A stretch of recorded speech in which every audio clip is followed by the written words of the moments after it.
Knipple Nurseries. It's Kennedy Johnston, the manager over at Knipple Nurseries with me again. How are you this morning? Great.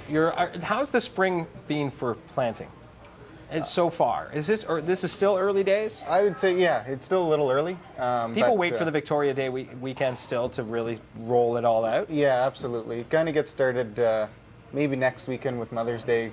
People at least start to buy, really stock up on the plants, and then, but definitely Victoria Day. So Knipple Nurseries located on Bank. Yep. At around Leitrim area. Yeah, just south of Leitrim Road. Okay.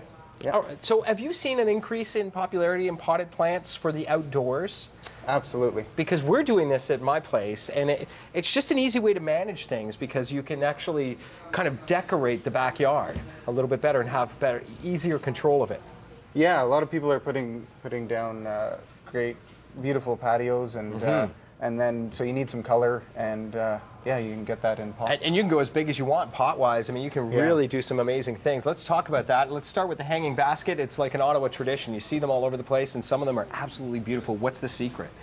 What's the secret? Buy a bigger basket because there's more soil in there, so the plants that are in there have more to work with. More food, basically. Yeah, more food, and definitely keep them fertilized as well, so they'll last all the way through the season. And you provide fertilizer for somebody specifically for potted plants? Yeah. Because I imagine the fertilizer you would use on a plant outdoors would end up being more diluted, whereas in a pot it would go further, the fertilizer.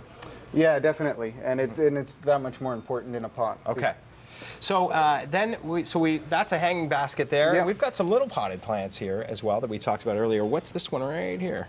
This is a Diplodemia. Okay. So it's an annual flower that will continue to bloom all season. That's a nice waxy leaf on there. Yes, it is. So you could bring this in at the end of the season as well. Okay. And so how much watering does this require? It more depends or less the same as everything else, or? Yeah, more or less the same. It depends, of course, where you're putting it. If it's a really sunny location, it'll require more. Yes. And that's generally where they like it. I'm totally at a loss when it comes to gardening. Like, my wife loves doing it, and she's the one that handles it. So I would have to come in and ask all these questions, and you're able to answer that. I like that. So this is like a traditional clay pot right here, right? Yeah, and I just brought this in because I just wanted to show you if you're doing up your pots yourself. The first thing you want to look for in a pot is that it has a drainage hole in the bottom. Okay. And if it doesn't, then you make sure that you make a few, because literally take a drill and you can do that? Okay. Yeah, absolutely. Now there's power tools, I'm in. Yeah. Because you definitely want the water to be able to get out of the pot. Okay. Otherwise you can You've got a swamp, a small swamp, and that's not always that great. You can literally drown your plants, I imagine. Yeah, okay. Exactly. So, but this is heavy, and if I want to go big, we can start getting into these are so handy. Yeah. Because they look just like a clay pot. They've done a great finish on it, but it's actually plastic and very lightweight. Yeah, and that one is neat because it's a plastic fiberglass combination. Oh, okay. So it's a little sturdier than a plastic pot, but like you say, very light. Now, do you want to stick with one type of plant in a pot, or can you mix it and make it into kind of a mixed pot of plants? Yeah, absolutely.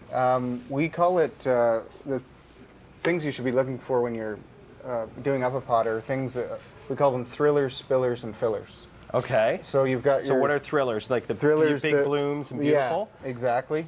The spillers are some guys like this over here that are falling out of the planter that'll give you more depth. And then the fillers are things like that hosta over there that have really great leaves, but not necessarily the big. So what you want is, and this is just for purposes today, just thrown in here, but what you want is to have this really packed full and always look almost like you'd never see the soil because it's just so bursting and lush. Exactly. And that's what you're after.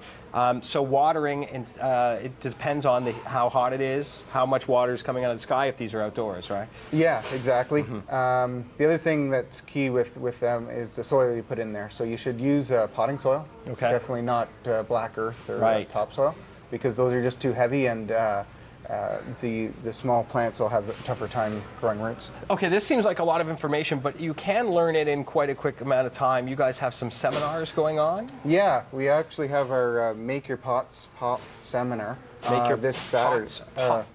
Yeah, sorry, Nice. May 12th, next Saturday. Okay. For the Mother's Day weekend. Right before Mother's Day. Nice Yeah. thing to do with mom, maybe, as well. Absolutely. So, and you've learned all about what you can get away with in a potted plants and indoor versus outdoor, I imagine, as well. Yeah, All right. for sure. That's cool. Knipple Nurseries, right there on Bank Street.